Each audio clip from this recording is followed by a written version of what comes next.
reflecting on my unsuccessful 2024 presidential bid, U.S.A. primary election, and specifically the presidential primary. So I live in Washington State, and our presidential primary, if I can spell presidential primary election was Tuesday, 12 March 2024. I am filming this Sunday, 8 September 2024, so almost 6 months later. And I am Tanis Coralee Leonhardi, she, her, hers of Seattle, and I got this one on video, so I'll link it to my election voting playlist and the video description. And at least currently, it's the last as I checked, there's actually a video of me voting, filling out the voter's ballot for that one. And so in Washington State, I have to vote for Democrat or Republican, at least at this point in time. And so there were nominees and then a blank, meaning there's space for writing candidates. So I voted for myself, and I decided to put myself down for the Democrat Party, and I was unsuccessful. I did not receive the Democrat presidential nominee. The Democrats did not want me, Tanis Coralee Leonhardi, she, her, hers of Seattle, representing them. That's okay. They don't like Native Americans. The only political party in my lifetime that's put up a candidate of any ounce of Native American ancestry has been, in my lifetime, so born approximately early to mid 1990s, is the Republicans. Okay, that'd be true racial progress.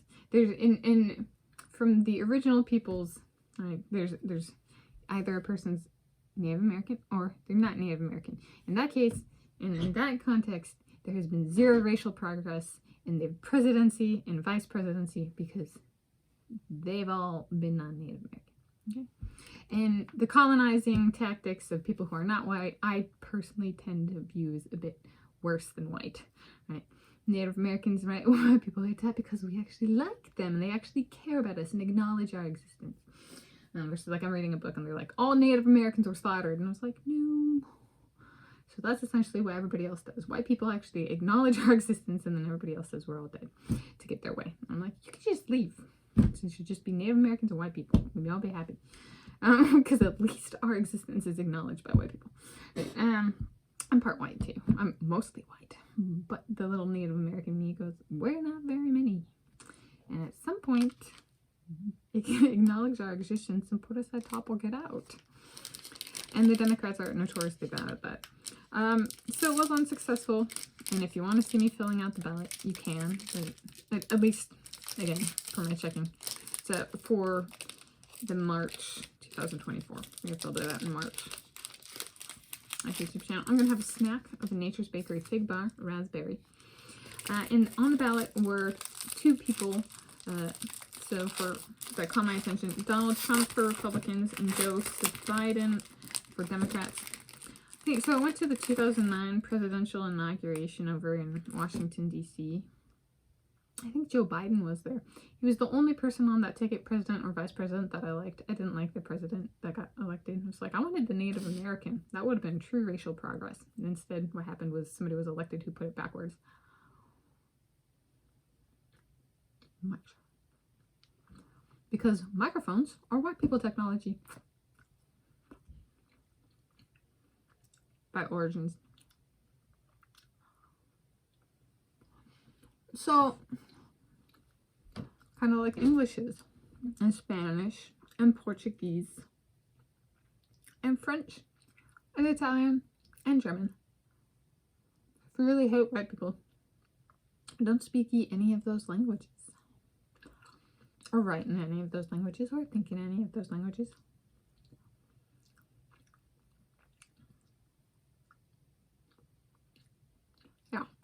But I liked Joe Biden back then. He was the only one of the two that I liked.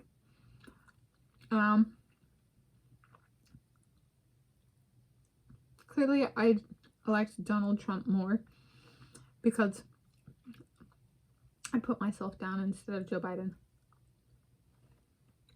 Yeah. Give or take. I'm saying I'm better than Joe Biden. Alright. And the reality check of that. And then for the 2000, so then I have changed my party. And so she's in the Boston Tea Party affiliation for the 2024 presidential election, as in general election. And which is good.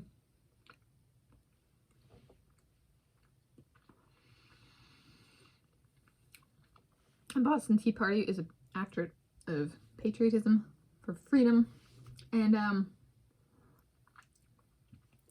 these days, especially from the Native American perspective, definitely aligns with the Republican Party, not so much the Democrats. I come from a family where there was both Republicans and Democrats, like immediate family and like back 2 generations, so including grandparents. I have stances that are Republican and stances that are Democrat, kind of, but things change, which is why me being with my own party and Squirrel's mascot is more stable. Also, out of Democrats, Republicans, and the Boston Tea Party is the only one that has a Native American species as its mascot. At least currently. Western gray squirrel, native to here. Lands of my ancestors, the Duwamish. Right.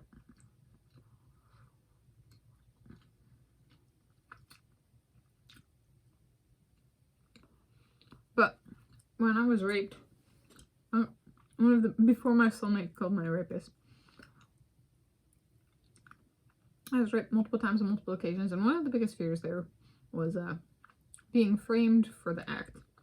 Which I'm gonna guess, I was like, at the time, I was like, I'm venture guess that would actually fly, right, in a court of law, because the actual act happened, right? Framing, especially if it's like, not in my case, because a man raped me, but like, if it was a woman rapist, they get super hysterical and just hit those notes with the legal system, and especially in the United States of America, the legal system like loves that. It's just fodder for their giddy hysteria. And I was like, I think perhaps the biggest fear there with being a rape victim is being framed as the rapist. And Donald Trump is somebody who's had to go through that fear. So it's been interesting watching. I'm kind of being like,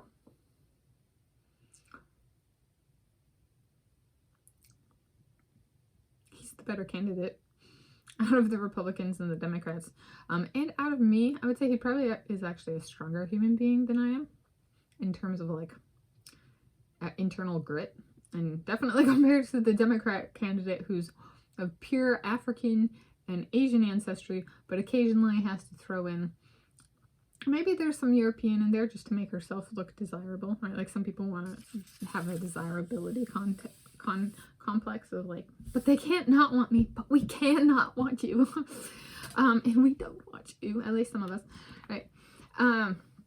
So no. So I've been reading enough political and have enough political biographies of people that, you know, lie about their ancestry tree, like their family tree, and ancestry, to be like, look, we're even more royal, we're even more this, we're even more that, we're gonna frame ourselves as slaves and that we were raped by somebody when even though we weren't, but you know, they won't actually know, so just lie. It sells, right? It's all about selling and getting angles and getting power. It's not about freedom in any way, shape, or form these days from people like that. Or they want to be speaking English or using European names.